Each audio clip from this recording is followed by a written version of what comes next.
Racks نے سر جھٹک کر آنکھیں کھول دیں۔ اس نے خود کو ریل گاڑی کے ڈبے میں موجود پایا۔ اسے یوں لگ رہا تھا جیسے وہ کسی بہت طویل اور خوفناک سفر سے واپس آیا ہے، تاہم دوسروں کے لیے وہ اسی ڈبے میں موجود رہا تھا۔ صرف اس کی آنکھیں کھوئی کھوئی سی لگ رہی تھیں، جیسے وہ جسمانی طور پر تو ان کے درمیان موجود ہو، لیکن ذہنی طور پر وہ کہیں اور کسی انجانی دنیا میں پہنچا ہوا ہو۔ یہ سب کیا تھا ڈاکٹر؟ ریکس نے ہکلاتے ہوئے سوال کیا۔ یہ تمہارا مستقبل تھا نوجوان، ڈاکٹر شیرک نے ملائمت سے جواب دیا۔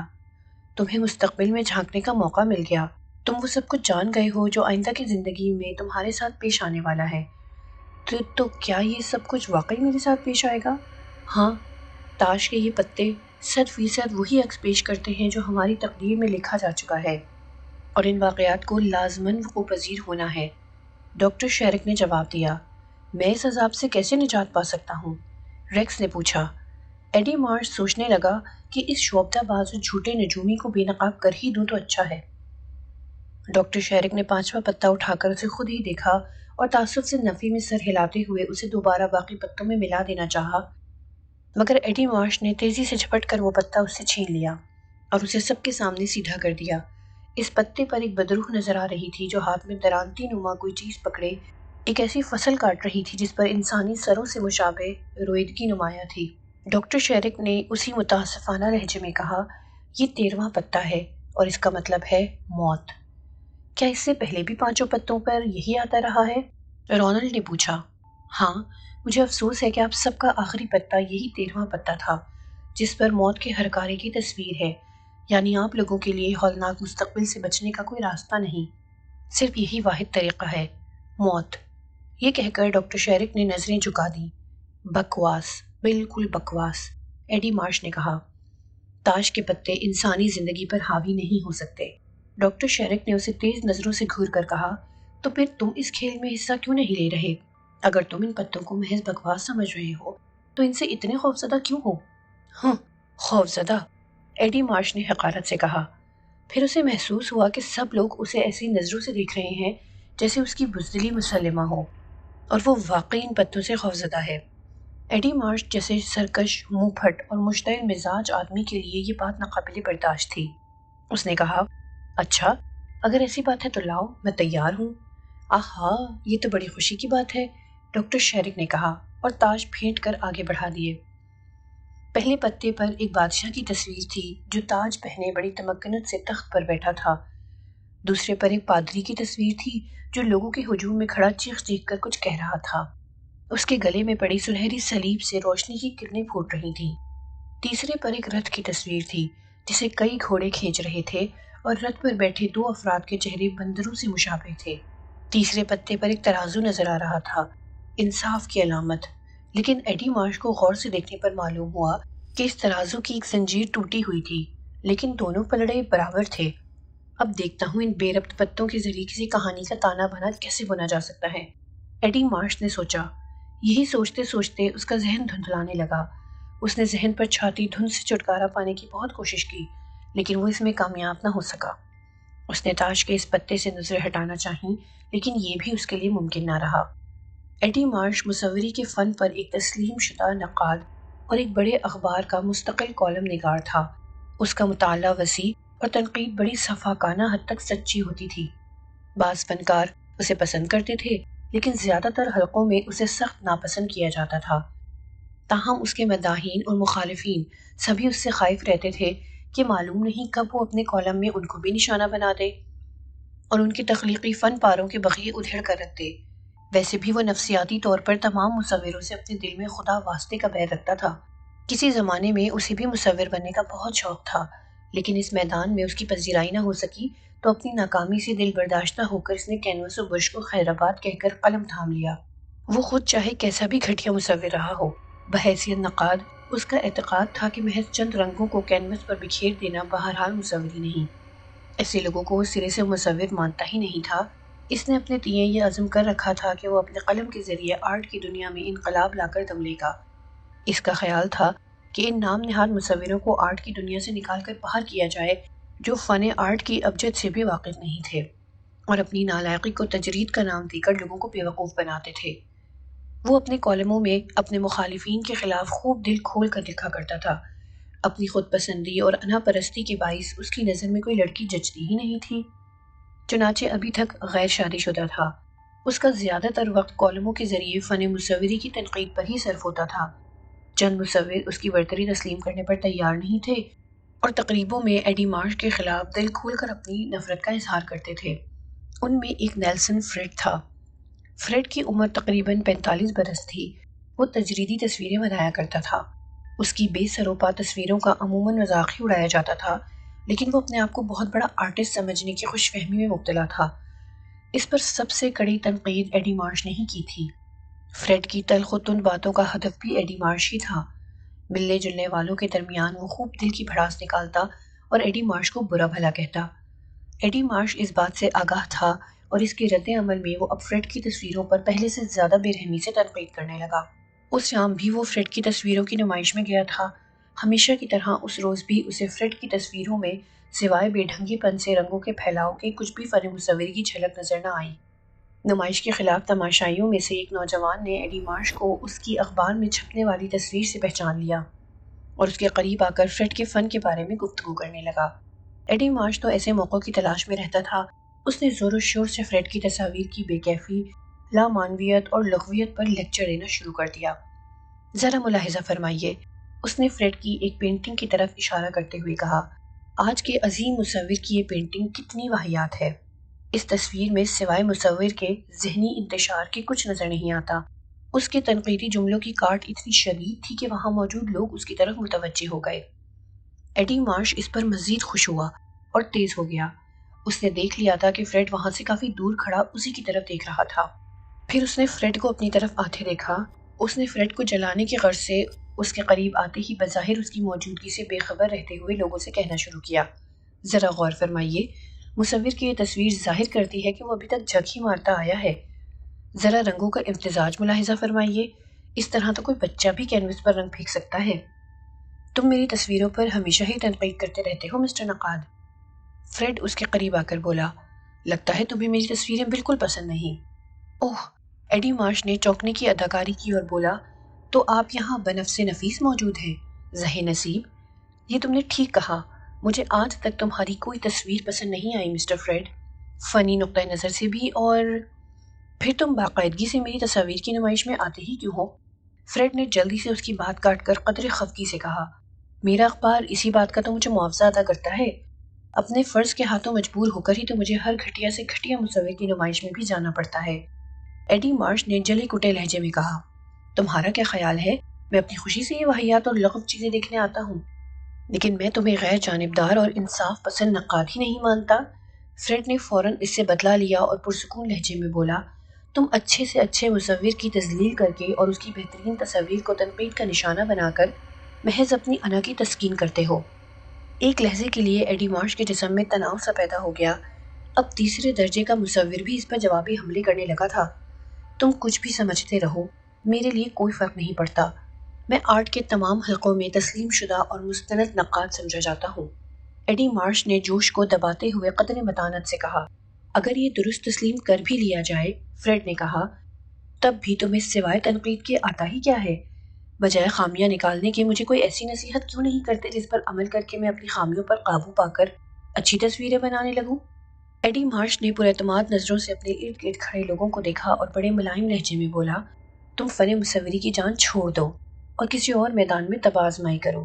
تمہارے لیے میری بہترین نصیحت یہی ہے، لیکن اس سے پہلے تمہیں یہ ثابت کرنا ہوگا کہ میں فن مصوری میں بالکل نااہل ہوں۔ فریڈ نے اس کی چوٹ کو بمشکل برداشت کر کے بڑے تحمل سے کہا۔ ایڈی مارش نے اطمینان کی سانس لی۔ وہ فریڈ کو اسی مقام پر تو لانا چاہتا تھا۔ اس نے کہا، اچھی بات ہے، میں اس تصویر کے حوالے سے تمہارے نام نہاد فن پر بات کرتا ہوں۔ اس نے قریب لگی تصویر کی طرف اشارہ کرتے ہوئے کہا، بڑی تعداد میں تماشائی ان کے گرد جمع ہو کر بڑی دلچسپی سے ان کی گفتگو سن رہے تھے۔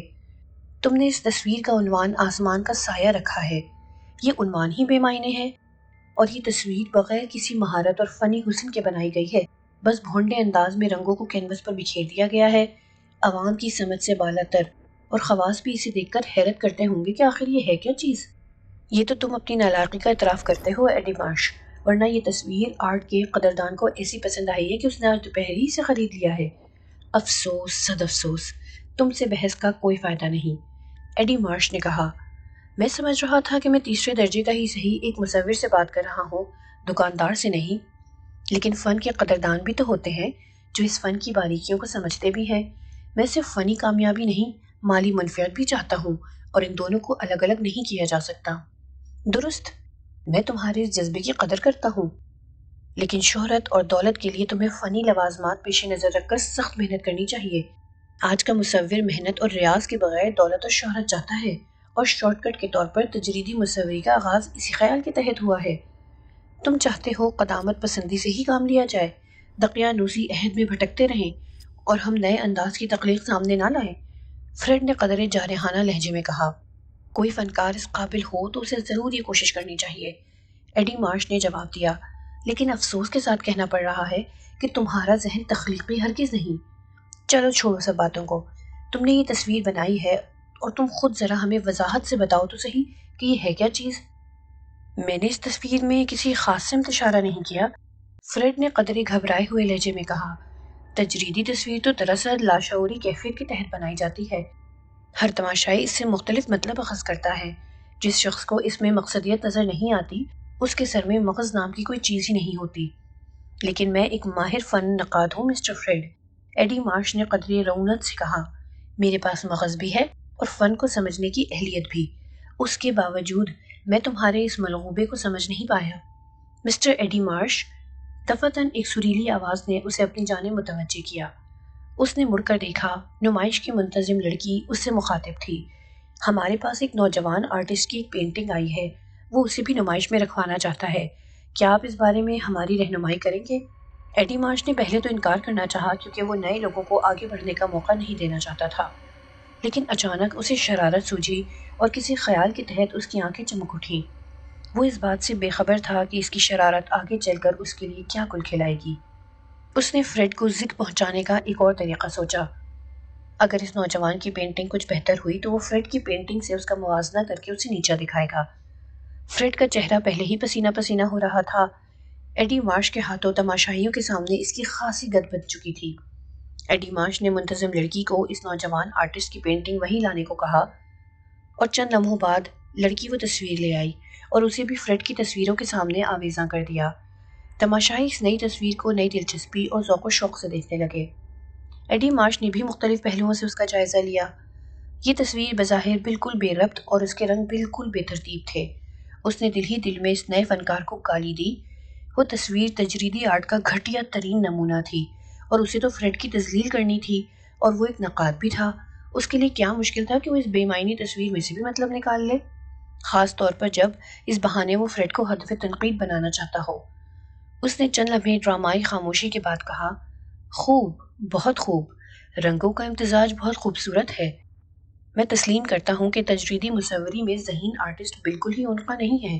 مصور اس تصویر کو بناتے وقت بھی بعض بنیادی اصولوں کو نظر انداز کر گیا ہے، لیکن اس کے باوجود یہ تصویر فریڈ کی تمام تصویروں سے کہیں بلند اور اعلیٰ مقام کی حامل ہے۔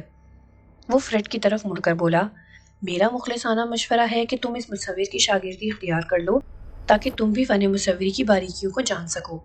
مجھے تو یہ تصویر کچھ نامکمل اور غیر واضح سی نظر آتی ہے، فریڈ نے پرسکون لہجے میں کہا۔ شاید وہ دل ہی دل میں فیصلہ کر چکا تھا کہ اس کی بہتری اسی میں ہے کہ وہ ایڈی مارش کی باتوں کا برا نہ منائے۔ یہی تو تمہاری سمجھ میں نہیں آتا، ایڈی مارش نے قدرے پرجوش لہجے میں کہا۔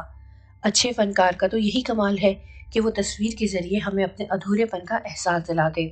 اور ایڈی مارش نے لمحہ بھر ڈرامائی خاموشی اختیار کی، پھر بولا، وہ اس میں کامیاب رہا ہے۔ اس نے اپنے اندر کا عکس مکمل طور پر کینوس پر منتقل کر دیا ہے۔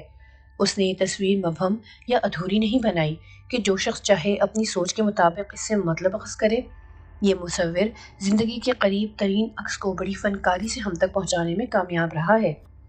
افسوس کہ میں مسٹر ایڈی مارش کے مشورے کے مطابق اس مصور کا شاگرد نہیں بن سکتا، فریڈ نے کہا۔ پھر وہ منتظم لڑکی کی طرف مڑ کر بولا، کیوں مس، کیا یہ ممکن ہے؟ کیوں نہیں مسٹر فریڈ، لڑکی نے پراسرار انداز میں کہا۔ یہ عظیم فنکار جس کی تصویر کو آج کے معروف نقاد جناب ایڈی مارش نے خراج تحسین پیش کیا ہے، اس وقت یہاں اس گیلری میں موجود ہے۔ میں اسے یہاں بلاتی ہوں۔ ایڈی مارش کو لڑکی کی پراسرار مسکراہٹ اور انداز گفتگو سے کسی گڑبڑ کا احساس ہوا۔ اسے محسوس ہوا کہ فریڈ اور منتظم لڑکی مل کر اسے کسی قسم کا چکر دے رہے ہیں، لیکن اب وہ سوائے خاموش رہنے کے کچھ نہیں کر سکتا تھا۔ چند لمحوں بعد وہ لڑکی واپس لوٹی تو ایک 5 سالہ بچہ اس کی انگلی تھامے چلا آ رہا تھا۔ لیجیے جناب، یہ ہے وہ عظیم فنکار، اس نے قریب آ کر نہایت استہزائیہ انداز میں مسکرا کر کہا۔ وہ تمام لوگ جو تھوڑی دیر پہلے فریڈ کی مخالفت میں ایڈی مارش کی تنقید سن کر اس کی فنی اہلیت کو دل ہی دل میں سراہ رہے تھے، بے اختیار ہنس دیے اور طنزیہ انداز میں اسے دیکھنے لگے۔ میں ایڈی مارش نے کچھ کہنا چاہا لیکن محض ہکلا کر رہ گیا۔ اب تماشائی اس کی اس کیفیت سے محظوظ ہو کر قہقہے لگانے لگے۔ ہاں، ماہر فن اور تسلیم شدہ نقاد، تماشائیوں میں سے کسی نے حقارت سے کہا۔ ایڈی مارش نے کھنکار کر گلا صاف کیا اور اپنی صفائی میں کچھ کہنا چاہا، لیکن اس کی آواز اس بے ہنگم شور و غل میں دب کر رہ گئی۔ کوئی اس کی بات سننے کو تیار نہ تھا۔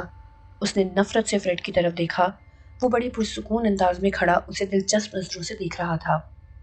یہ ڈرامہ یقیناً اسی کی ہدایت پر رچایا گیا تھا۔ اس نے شدید اہانت محسوس کی اور ایک جھٹکے سے مڑ کر تیز تیز قدم اٹھاتا بیرونی دروازے کی طرف بڑھا۔ اب آئندہ یہ فن مصوری پر تبصرے کرنا بھول جائے گا، تماشائیوں کے مجموعے میں سے کسی نے کہا، اور لوگوں کے استہزائی قہقہوں نے دور تک اس کا تعاقب کیا۔ اس کی بے انتہا سبکی ہوئی تھی۔ وہ غصے سے کھولتا ہوا دل ہی دل میں پیچ و تاب کھاتا باہر نکلا۔ گاڑی سٹارٹ کرتے وقت وہ اپنے آپ سے عہد کر چکا تھا کہ وہ فریڈ کو کبھی معاف نہیں کرے گا۔ وہ اپنی ذلت کا بدلہ اس سے ضرور لے گا۔ ایڈی مارش کو تازہ تنقیدی مضمون لکھنے کے لیے کئی راتوں تک خود سے ذہنی جنگ لڑنی پڑی۔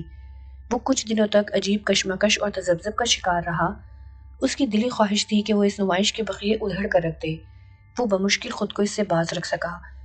وہ اس بات سے خوفزدہ تھا کہ ایسا کرنے سے کوئی شخص اس روز کے ڈرامے کا بھانڈا نہ پھوڑ دے، پھر اس پر یہ الزام عائد ہو جائے کہ اس نے ذاتی رنجش کی بنا پر فریڈ کی تصویروں کی نمائش کے خلاف کالم لکھا ہے۔ پہلے تو اسے یہ خیال آیا کہ اس نمائش کو یکسر نظر انداز کر دے، اس کے متعلق کچھ نہ لکھے، لیکن اسے یہ خدشہ بھی دامن گیر تھا کہ اس طرح اس کے بارے میں عجیب خیال آرائی کی جائے گی اور محض شکوک و شبہات کو تقویت ملے گی۔ چنانچہ کئی رت جگہوں اور گہری سوچ بچار کے بعد ایڈی مارش نے درمیانی راہ اختیار کی۔ اس نے اپنے کالم میں سرسری طور پر اس نمائش کا ذکر کیا اور لکھا کہ فلاں گیلری میں فریڈ کی تصاویر کی نمائش جاری ہے۔ اس نے چند تصاویر پر تبصرہ بھی کر دیا، لیکن نہایت ہی سرسری سے انداز میں، گویا اس کے نزدیک فریڈ یا ان کی تصاویر کی کوئی اہمیت نہ ہو۔ البتہ اس نے تنقید سے گریز کیا۔ کالم چھپنے کے بعد چند دنوں تک اس نے یہ محسوس کیا کہ لوگ اسے دیکھ کر مسکرا دیتے ہیں۔ ایک تقریب میں بھی اسے خفت اٹھانی پڑی۔ یہ سوچنے لگا کہ خاصی تعداد میں لوگ اس ڈرامے سے آگاہ ہو چکے ہیں۔ یہ سوچ کر اسے شدید گھبراہٹ ہونے لگی، لیکن دن گزرنے کے ساتھ ساتھ وہ خود کو یقین دلاتا رہا کہ یہ محض اس کا وہم کی کارستانی ہے۔ اس سلسلے میں کوئی اس سے براہ راست تو بات نہیں کرتا تھا، چنانچہ اس کا اعتماد بحال ہونے لگا۔ تجریدی تصاویر کی سالانہ نمائش پر اسے خصوصی طور پر مدعو کیا گیا۔ نظریاتی طور پر وہ تجریدی آرٹ کے سخت مخالف تھا۔ وہ ہر سال اس نمائش میں اس لیے بھی شریک ہونا پسند نہیں کرتا تھا کہ وہاں کھل کر اپنے خیالات و نظریات کا اظہار نہ کر سکے۔ وہ حسب معمول نمائش کے شرکاء کو اپنی طرف متوجہ کر کے بڑے جوش و خروش سے اظہار خیال کر رہا تھا کہ دفعتاً اس کی نظر فریڈ پر جا پڑی، جو اس سے کچھ فاصلے پر ستون سے ٹیک لگائے بڑے طنزیہ انداز میں اس کی طرف دیکھ کر مسکرا رہا تھا۔ فریڈ پر نظر پڑتے ہی ایڈی مارش کی زبان لڑکھڑا گئی۔ اس کا تمام جوش و خروش ماند پڑ گیا۔ بسط کوشش وہ مزید ایک لفظ نہ بول سکا اور لوگوں سے معذرت کر کے وہاں سے رخصت ہو گیا۔ فریڈ کسی آسیب کی طرح اس کے اعصاب پر سوار ہو گیا۔ وہ شہر کی کسی بھی نمائش میں شریک ہوتا، فریڈ کو وہ پہلے وہاں موجود پاتا۔ تاہم فریڈ نے کبھی اس سے بات کرنے کی کوشش نہیں کی، لیکن ایڈی مارش اسے دیکھتے ہی حواس باختہ ہو جاتا۔ اسے ہمیشہ یہ دھڑکا لگا رہتا کہ یہ خبیث نہ جانے کب اور کس موقع پر زبان کھول دے اور اس کی بنی بنائی عزت خاک میں ملا دے۔ شہر میں منعقد ہونے والی نمائشوں کی نگراں سب سے بڑی آرٹس کونسل نے اپنی سالانہ تقریب کے موقع پر ایڈی مارش کو مہمان خصوصی کے طور پر مدعو کیا۔ یہ سالانہ تقریب بے حد اہمیت کی حامل تھی۔ اس میں شرکت کے لیے لوگ مدتوں پہلے دعوت نامے حاصل کرنے کے لیے سفارشیں استعمال کرتے تھے۔ اس تقریب میں مہمان خصوصی کی حیثیت سے شریک ہونا ایڈی مارش کے لیے یقیناً ایک بہت بڑا اعزاز تھا۔ اس نے کئی دن پہلے ہی اپنی تقریر لکھنی شروع کر دی تھی۔ تقریب بڑی کامیاب رہی۔ آرٹ اور فن تجرید پر کئی لوگوں نے اظہار خیال کیا۔ اور آخر میں اسٹیج سیکرٹری نے مہمان خصوصی کو اسٹیج پر آنے کی دعوت دی اور اسے مائک تھما دیا۔ ایڈی مارش نے بڑے اعتماد اور سکون سے ابتدائی کلمات کہے۔ حاضرین نے پرجوش تالیوں سے اس کا خیر مقدم کیا۔ ابتدائی کلمات کے بعد اس نے فن خطابت کے جوہر دکھانے شروع کیے۔ میرے نظریات کے مطابق تجریدی رجحانات کو جدید آرٹ کا نام دے کر فن مصوری کو شدید اور ناقابل تلافی نقصان پہنچایا جا رہا ہے۔ آج ہر شخص رنگ اور برش کے ذریعے کینوس پر محض رنگ پھیلا کر خود کو مصور منوانے پر تلا ہوا ہے۔ آپ لوگ اس بات سے بخوبی واقف ہوں گے کہ دفعتاً اس کی نظر فریڈ پر جا پڑی۔ یکلخت اس کا اعتماد رخصت ہو گیا۔ الفاظ اس کے ذہن میں گڑمڑ ہو کر رہ گئے۔ اس نے تھوک نگل کر خشک ہوتے حلق کو ترک کیا اور مزید بولنے کی کوشش کی، لیکن زبان محض لڑکھڑا کر رہ گئی۔ اسے احساس ہونے لگا کہ حاضرین محض اس کی خاموشی سے پہلو بدلنے لگے ہیں۔ ایڈی مارش کے پاؤں لرزنے لگے۔ اس کی نگاہیں فریڈ پر جم کر رہ گئیں۔ اس نے نظریں وہاں سے ہٹانا چاہیں، لیکن وہ اس میں کامیاب نہ ہو سکا۔ اسے یوں محسوس ہونے لگا جیسے فریڈ کوئی انسان نہیں، بھیانک عفریت ہے جو اس کے اعصاب پر سوار ہو گیا ہے۔ اس کی نظریں دھندلانے لگیں۔ اسے اپنے سامنے ہر شے گھومتی ہوئی محسوس ہوئی اور وہ لہرا کر زمین پر جا گرا۔ اب فریڈ کا وجود اس کے لیے ناقابل برداشت ہو چکا تھا۔ تقریب سے واپسی پر ایک دوست کا سہارا لے کر جب وہ گھر پہنچا تو دل ہی دل میں اس نے فیصلہ کر لیا کہ اگر اسے زندہ رہنا ہے تو فریڈ کا خاتمہ ضروری ہے۔ وہ بڑی دیر تک بے چینی سے بستر پر کروٹیں بدلتا رہا۔ اس رات اسے نیند کے لیے خواب آور گولیوں کا سہارا لینا پڑا۔ صبح بیدار ہونے کے بعد بستر پر لیٹے لیٹے اس نے فریڈ کو قتل کرنے کا پلان مرتب کر لیا۔ وہ کافی دیر تک اس سلسلے میں سوچتا رہا۔ فریڈ کو راستے سے ہٹانا ضروری تھا۔ اس نے سوچا کہ اس مسئلے کا صرف ایک یہی حل ہے، ورنہ دوسری صورت میں وہ یقیناً پاگل ہو جائے گا۔ اس نے اپنے اس منصوبے کی تمام جزیات کو تفصیل سے ذہن میں دہرایا، بالکل اس طرح جیسے وہ تنقیدی مضمون یا کالم لکھنے سے پہلے اس کا اپنے ذہن میں خاکہ بنا لیا کرتا تھا۔ فریڈ کا انتظار کرتے اسے 15 منٹ گزر چکے تھے۔ وہ ایڈورڈ آرٹ گیلری کی بغلی سڑک پر اپنی کار میں بیٹھا اس کے باہر نکلنے کا منتظر تھا۔ اس کی نظریں گیلری کے دروازے پر جمی تھیں، جہاں سے ان قریب فریڈ کی آمد متوقع تھی۔ اس نے بے چینی سے ڈرائیونگ سیٹ پر پہلو بدلا اور گھڑی میں وقت دیکھا۔ اسے وہاں کھڑے 18 منٹ ہو چکے تھے۔ بالآخر انتظار کی گھڑیاں ختم ہوئیں۔ ایڈی مارش نے ارد گرد کا جائزہ لے کر اطمینان کی ایک گہری سانس لی۔ اس وقت سڑک پر دور دور تک کوئی موجود نہ تھا۔ فریڈ آرٹ گیلری کا دروازہ کھول کر باہر نکل آیا تھا اور دھیرے دھیرے قدم اٹھاتا بس اسٹاپ کی طرف جانے لگا۔ ایڈی مارش نے کار سٹارٹ کی اور دانت پیستے ہوئے تیزی سے گیئر بدل کر گاڑی آگے بڑھائی۔ اس کے پاؤں کا دباؤ ایکسیلیٹر پر بڑھتا ہی چلا گیا۔ اس کے جبڑے بھیجے ہوئے تھے اور چہرے پر صفاقانہ تاثرات نے اس کے نقوش کو بگاڑ کر رکھ دیا تھا۔ کار طوفانی رفتار سے آگے بڑھ رہی تھی۔ فریڈ اور گاڑی کے درمیان بڑی تیزی سے فاصلہ کم ہونے لگا۔ عین آخری لمحے میں فریڈ کو خطرے کا احساس ہوا، لیکن اس وقت تک بہت دیر ہو چکی تھی۔ وہ ہوشیار ہو کر پلٹ ہی رہا تھا کہ ایڈی مارش کی کار پوری تیز رفتاری سے اس کے جسم سے آ ٹکرائی۔ وہ مکمل طور پر پلٹا بھی نہیں تھا کہ دائیں پہلو سے کار نے اسے ٹکر مار کر فضا میں اچھال دیا تھا۔ وہ جب نیچے آیا تو کار کے بونٹ پر گرا۔ ایڈی مارش نے تیزی سے بریک لگائے۔ وہ پھسل کر بونٹ سے سڑک پر گرا اور بری طرح تڑپنے لگا۔ ایڈی مارش نے تیزی سے گیئر بدلا، گاڑی بیک کی اور اسے 40 گز تک پیچھے لے گیا۔ پھر دوبارہ اس نے پوری رفتار سے گاڑی آگے بڑھائی اور فریڈ کے تڑپتے جسم کو کچلتا ہوا آگے بڑھ گیا۔ ایڈی مارش نے گھر پہنچتے ہی سب سے پہلے کار کی صفائی کی اور اس دانستہ حادثے کے ہر سراغ کو مٹا دیا۔ پھر اس نے اپنے کمرے میں جا کر ایک جام تیار کیا اور صوفے پر بیٹھ کر ریڈیو آن کر دیا۔ شراب نے اس کے اعصاب پر چھائی ہوئی کیفیت پر قابو پانے میں مدد دی اور وہ کافی دیر تک موسیقی سے دل بہلاتا رہا۔ اگلے روز وہ بستر سے اٹھا تو اس نے خود کو بڑا حشاش بشاش محسوس کیا۔ گزشتہ رات کے کارنامے پر وہ بہت خوش تھا، لیکن اخبار اٹھاتے ہی اس کی تمام خوشیوں اور بشاشت رخصت ہو گئی۔ اسے انتہائی حیرت اور صدمے سے دوچار ہونا پڑا۔ فریڈ بڑا سخت جان ثابت ہوا تھا۔ اخبار کی خبر میں گزشتہ رات کے حادثے کے متعلق لکھا تھا کہ مشہور مصور فریڈ کسی تیز رفتار کار کی زد میں آ کر شدید زخمی ہو گیا ہے۔ ایڈی مارش کا وہ دن شدید کشمکش میں گزرا۔ خدشات زہریلے سانپ بن کر اسے ڈراتے رہے، لیکن یہ سوچ کر وہ خود کو تسلی دیتا رہا کہ فریڈ کم از کم اس کا نام کبھی نہیں لے گا، کیونکہ وہ اسے یا اس کی جانب دیکھ ہی نہیں پایا تھا۔ اس کو اتنی مہلت ہی کہاں ملی تھی۔ دوسرے دن کے اخبار میں بھی فریڈ کے متعلق خبر موجود تھی۔ اس میں بتایا گیا تھا کہ فریڈ کی حالت اب خطرے سے باہر ہے، البتہ اس کا دایاں ہاتھ کاٹ دیا گیا ہے۔ ایڈی مارش نے یہی سوچ کر دل کو تسلی دی کہ فریڈ کم از کم آئندہ تصویریں بنانے کے قابل تو نہیں رہا۔ اس طرح فریڈ سے کسی نمائش یا تقریب میں سامنا ہونے کی امید بھی نہیں رہی تھی۔ اب فریڈ اس کے مستقبل کے عزائم کی راہ میں رکاوٹ نہیں بن سکتا تھا۔ ایک چھوٹی سی ریاست کے سربراہ کے دیہی محل میں ایک ہفتہ گزار کر ایڈی مارش بہت خوش اور مسرور لندن واپس آ رہا تھا۔ ریاست میں اس کی خاطر مدارات کی گئی تھی۔ ریاست کے سربراہ مسٹر سیموئل نے چند تصاویر کے بارے میں اس سے رائے لینے کے لیے اسے مدعو کیا تھا۔ ایک ہفتہ دیہی اور پرسکون ماحول میں گزار کر اب وہ خود کو بہت ہلکا پھلکا اور تر و تازہ محسوس کر رہا تھا۔ اب وہ واپس لندن کی ہنگامہ خیزیوں کی جانب جاتے ہوئے ان پرسکون گھڑیوں کو یاد کر رہا تھا کہ یکایک اس کے اعصاب تن گئے۔ اسے اپنی عقبی سیٹ پر کسی تحریک کا احساس ہوا۔ وہ اسے اب محض اپنا وہم سمجھ کر نظر انداز نہیں کر سکتا تھا۔ اسے واضح طور پر احساس ہونے لگا تھا کہ اس چلتی کار میں اس کے علاوہ بھی کوئی موجود ہے۔ اس نے ڈرائیونگ کرتے کرتے احتیاط سے گردن موڑ کر پیچھے دیکھا تو اس کا دل اچھل کر حلق میں آ گیا۔ اسے اپنی سیٹ کی پشت پر کسی کا ہاتھ رکھا نظر آیا۔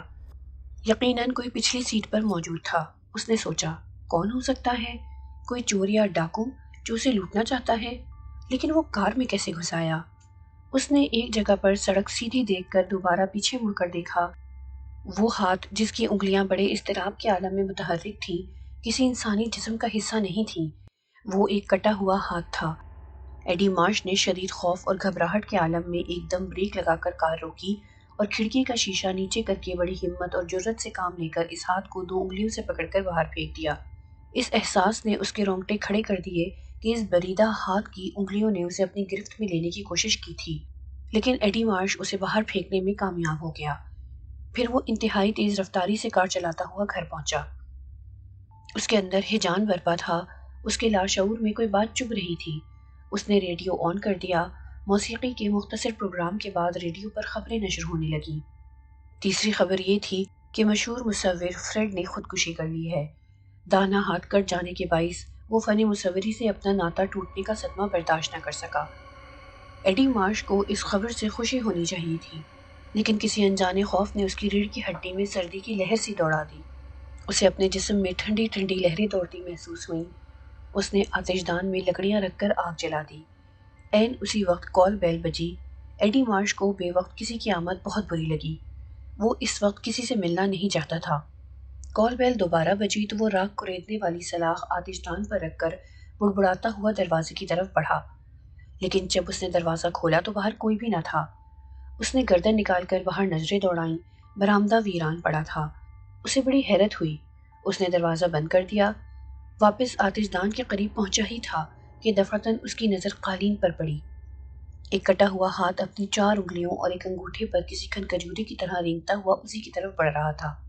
ابھی ایڈی مارش سنبھلنے بھی نہ پایا تھا کہ وہ ہاتھ اس کی پتلون کا پائنچا پکڑ کر اوپر چڑھنے کی کوشش کرنے لگا۔ اس نے جھٹکا دے کر اسے ہٹانا چاہا، لیکن وہ اس میں کامیاب نہ ہو سکا۔ بریدہ ہاتھ کی گرفت خاصی مضبوط تھی۔ اب وہ اس کے ناخن کی چبھن بھی محسوس کر رہا تھا۔ خوف و دہشت سے اس کی گگھی بن گئی۔ وہ ساکت و صامت کھڑا تھا۔ کٹا ہوا ہاتھ اب گھٹنے سے اوپر تک آ چکا تھا۔ یکایک وہ جھرجھری لے کر گویا کسی تنویمی نیند سے جاگ گیا۔ اس نے اس کٹے ہوئے ہاتھ کو 2 انگلیوں سے پکڑا اور پوری قوت صرف کر کے آتش دان میں پھینک دیا۔ شعلے ایک دم تیز ہو گئے۔ لکڑیوں کے چٹکنے کی آوازیں ابھری اور چنگاریاں اڑ کر آتش دان سے باہر تک آ کر قالین پر گری۔ ایڈی مارش نے اپنے جوتے سے ان چنگاریوں کو بجھایا اور خوفزدہ نظروں سے اس ہاتھ کو جلتا ہوا دیکھتا رہا۔ اب وہ ہاتھ دھڑا دھڑ جل رہا تھا۔ دوسرے ہی لمحے اس کے حلق سے گھٹی گھٹی سی چیخ برآمد ہوئی۔ اب وہ ہاتھ جس سے شعلے بلند ہو رہے تھے آتش دان سے باہر آ رہا تھا، اسی طرح انگلیوں اور انگوٹھے کی مدد سے رینگتا ہوا۔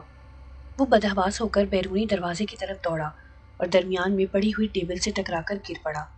اس نے گردن موڑ کر پیچھے دیکھا۔ وہ ہاتھ اب قالین پر رینگتا ہوا اسی کی طرف بڑھ رہا تھا۔ اس سے شعلے بلند ہو رہے تھے جس سے قالین نے آگ پکڑ لی تھی۔ وہ دہشت زدہ ہو کر ہاتھ پیروں کی مدد سے کسی چوپائے کی طرح دروازے کی طرف بڑھا۔ کمرے میں دھواں بھرنے لگا تھا۔ وہ دروازے کے قریب پہنچا اور تیزی سے اٹھ کر اس نے چٹھانی گرائی اور باہر کو دوڑا، جیسے کمرے میں کئی بدروہیں گھس آئی ہوں اور وہ ان سے جان بچا کر بھاگ رہا ہو۔ وہ باہر نکل کر گلی میں پہنچا اور اس نے دیکھا کہ اس کے مکان کی کھڑکیوں سے دھواں نکل رہا تھا۔ تھوڑی دیر بعد اس کا مکان مکمل طور پر شعلوں میں گر گیا۔ جب تک فائر بریگیڈ کی گاڑیاں اور امدادی پارٹیاں پہنچی، سب کچھ راکھ ہو چکا تھا۔ ایڈی مارش کی حالت دیوانوں کی سی ہو گئی۔ وہ سوچنے لگا کہ فریڈ نے مرنے کے بعد بھی اس کا پیچھا نہیں چھوڑا۔ اب وہ ایک دوست کے ساتھ اس کے فلیٹ میں رہنے لگا تھا۔ وہ ہمہ وقت گمسم اور خیالات میں الجھا رہنے لگا۔ وہ اچانک خیالات سے چونک کر ارد گرد سہمی ہوئی نظروں سے دیکھنے لگتا اور اٹھ کر کمرے کا ایک ایک گوشہ دیکھنے لگتا کہ کہیں وہ بریدہ ہاتھ موجود تو نہیں ہے۔ چند روز اسی کشمکش اور خوف کی حالت میں گزر گئے۔ پھر اس نے خود کو سنبھالا اور اپنے آپ کو تسلی دی کہ جو ہوا سو ہوا، اب اسے وہ سب کچھ بھلا دینا چاہیے۔ وہ منحوس ہاتھ یقیناً اس کے مکان کے ساتھ ساتھ جل کر راکھ ہو چکا ہوگا۔ بہتر یہی ہے کہ وہ خود کو مصروف رکھے، ورنہ الٹے سیدھے خیالات اسے پاگل کر دیں گے۔ اب وہ خود کو مصروف رکھنے کے لیے نمائشوں میں جانے لگا اور بتدریج اس کا خوف کم ہونے لگا اور اعتماد بحال ہوا تو اس نے پھر دل کھول کر مصوروں کی فنی خامیوں کی نشاندہی کرنی شروع کر دی۔ ایک رات وہ نمائش سے واپس آ رہا تھا۔ اس وقت وہ خود کو بڑا حشاش بشاش محسوس کر رہا تھا۔ اس نے خوف سے پیچھا چھڑا لیا تھا۔ اب اس کے دل میں صرف اپنے مکان کے جلنے اور اس سے ہونے والے نقصان کا قرب تھا، جس کے بارے میں سوچ کر وہ ٹھنڈی آہ بھر کر رہ جاتا۔ نمائش سے واپسی پر اسے کچھ دیر ہو گئی تھی، اس لیے وہ کار کو تیز چلا رہا تھا۔ اگلے چوراہے سے اسے دائیں طرف مڑنا تھا، لیکن اس نے رفتار کم نہیں کی۔ سڑک پر ٹریفک بہت کم تھا، لہٰذا وہ بڑے سکون اور اطمینان سے ڈرائیونگ کرتا رہا۔ اچانک اس کی کار کی ونڈ سکرین پر بارش کی تیز بوچھاڑ پڑی جو فوراً ہی رک گئی۔ وہ حیرت سے سوچنے لگا کہ بارش کے تو کوئی آثار نہیں تھے۔ اس نے بریک لگا کر اوپر آسمان کی طرف دیکھا۔ مطلع صاف تھا، کہیں کوئی بادل کا ٹکڑا بھی نظر نہیں آ رہا تھا۔ اچانک اس نے بونٹ پر کسی چیز کی گرنے کی آواز سنی۔